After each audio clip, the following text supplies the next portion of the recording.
Welcome, my dear poultry farmers. In today's episode, my name is Dr. Godfrey Wamai and I work with Atlantis Life Science.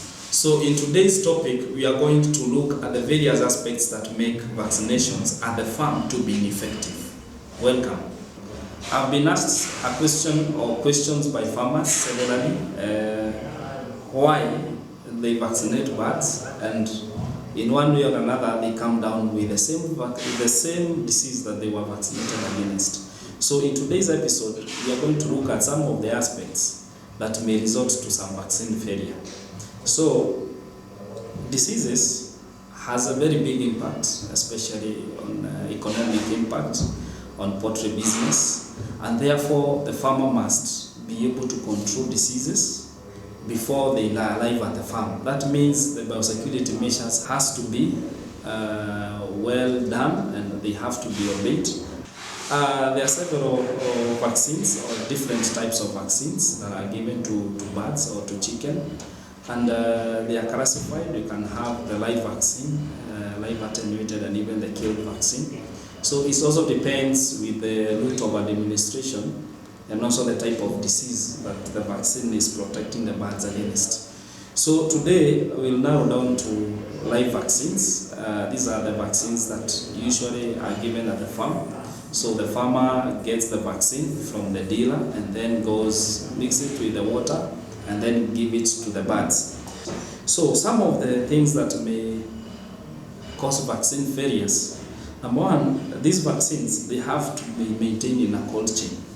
That means wherever the vaccines are being manufactured, they have to be stored in cold, in refrigerators, and then during transportation, and even at the depots where they are sold, or at the shops or at the agrovets where they are sold.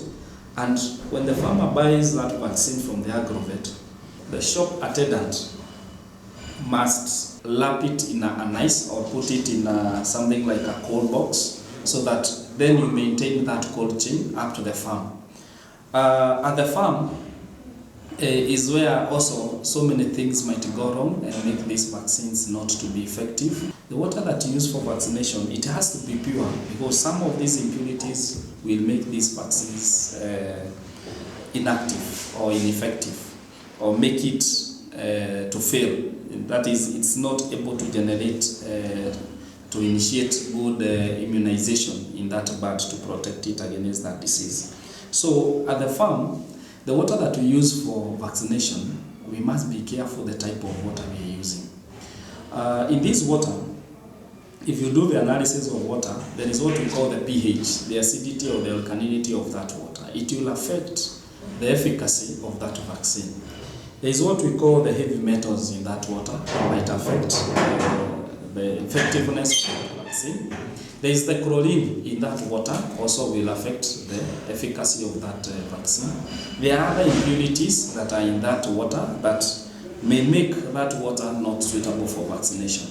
Then from there, another thing that you need to consider is that before you give this vaccine to these birds, you must make sure that their immune status is strong. Because if you give this live vaccine to an immunocompromised or to a bird that is sickly or is somehow sick, the immunity is low. That means if you give that live vaccine, chances are that bird is going to come down with the disease. Another thing that you need also to look at whenever you are vaccinating is that the water that we want to give to these birds must be taken, or the birds must drink this water and take it in less than 1.5 hours. So the earlier they take this water, the better for us, because the virus, which is live, have a lifespan. The longer it takes, and then it dies. So it dies. Another thing when you go at the farm, another thing that might make the vaccine to fail is exposure to sunlight. That means direct sunlight. So whenever you're doing vaccination, you have to do it under the shade, somewhere where there is no sunlight, direct sunlight. So how do you go about it? Dust your birds 1 to around 30 minutes, 1.5 hours, dust your birds. And then after that, now prepare your vaccine, and then you give these birds the water with the vaccine. Another thing that you also need to consider is the amount of drinkers that you give. Because if birds are many, you need to have so many drinkers so that they can take, at least a bird can take some water with the vaccine. Something of importance is to note that out of all the birds that you vaccinate, not all birds that get the full immunity. So that is also something else that you need to know, and that tells you that if you don't maintain good biosecurity measures, and then there is an outbreak of a disease, the environmental challenge will be so high that the antibodies, which act as policemen, so anytime there is an infection, they fight back. So some will die and they will become extinct. So the more there is an environmental challenge, the more the bird is going to, the likelihood of the bird coming down with the disease, even if it was vaccinated. So you come with me, I'll just demonstrate how you maintain the cold chain. With me here, this is a cold box. So you go and get your vaccine. This is where your vaccine will be kept with the ice inside. Then you go with it at home, and then before you remove it here, we are saying that avoid direct sunlight and make sure that you open that vial while inside the water.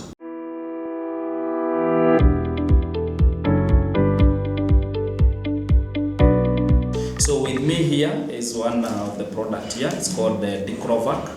So Dicrovac, as we said, is that water that you're using for vaccination has to be pure, because we have said that these vaccines we are going to put in this water are live vaccines. So we have to maintain these vaccines or these viruses which are in this vaccine alive. So some of the things that are in water, we have talked of metals, we have talked of chlorine, we have talked of other impurities. They come and destroy the vaccine. That means the water will not be suitable for use for vaccination. So Atlantis Life Science have come up with a very innovative product. It's called Dicrovac. Dicrovac is a powder product, as you shall see. So the work of Dicrovac is to help us to clean this water that we want to use for vaccination. So it is a powder, and that will mix with water. So what is in Dicrovac? Number one, it has what we call the chlorine neutralizer. So if this water had chlorine, if we put Dicrovac, that water will be very safe and be very suitable for vaccination. Another thing is, we say that this water has a pH value. If we were to check this water, you will see it has a pH. So to make it neutral for it to be used for vaccination, then we'll use what? Dicrovac, because Dicrovac has a pH neutralizer. Another thing is, we talked of metals. Metals are one of the impurities that in this water. The water might look clean, but there are a lot of impurities in it, one of them being metals. So this Dicrovac has what we call the metal remover. So it is able to hold those metals, and therefore the water will be safe for vaccination. And not forgetting that this Dicrovac, it's going to change the color of this water. So it has what we call a blue dye. The good thing, or why should we have the blue dye in this water stabilizer called Dicrovac, is because once we put it here, the color of the water will change to blue, and then once we give vaccine to these birds, we want to see how many birds were able to get water that was used for vaccination. That one, it can be a good indicator that this bird consumed this water. That means it has some immunity in it, and but this one didn't take water, because there will be that blue dye. So the dye is just to help us to identify the birds that took the vaccine and those that they didn't take the vaccine. So you start with this Dicrovac, and then you open it. It is 2 grams. It's packed in 2 grams, and this one can be used in 10 liters of water. So then you cut it using scissors. You cut it nicely, and then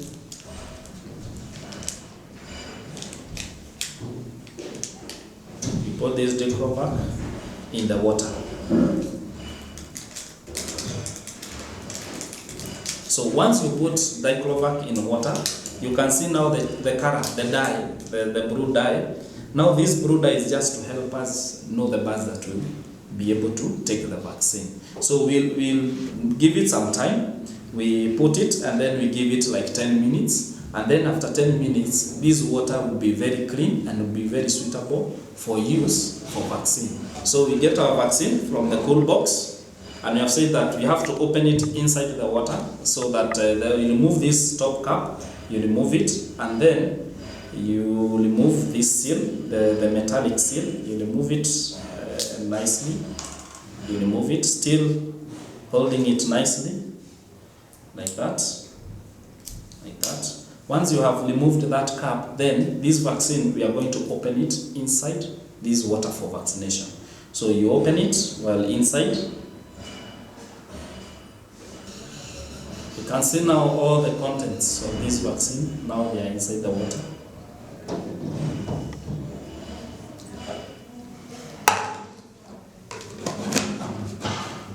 You can mix it a bit, you can mix it a bit, you can mix it kidogo kidogo, and then this water is ready to be given to the birds. So now make sure the birds are already thirsted. That means that you have given them like 1 hour without water, but they are feeding. So once you put this water at the drinkers, then all the birds, because of thirst, they will come to take the water, and within 1.5 hours the water will be finished, and those birds will have taken enough dose to cover them. So this vaccine should be repeated after every 3 months, because the immunity does not last for long. So you have to make sure that at the farm you have a vaccination program. So you vaccinate after every 3 months, make sure you vaccinate. And especially the diseases of interest that we vaccinate against. We vaccinate against Newcastle disease. We vaccinate against infectious bursal disease, or what we call gumboro. We also vaccinate against fowlpox. We vaccinate against Marek's disease. So for Newcastle and gumboro, those are the vaccines that we give via drinking water. So you give via drinking water from the first day.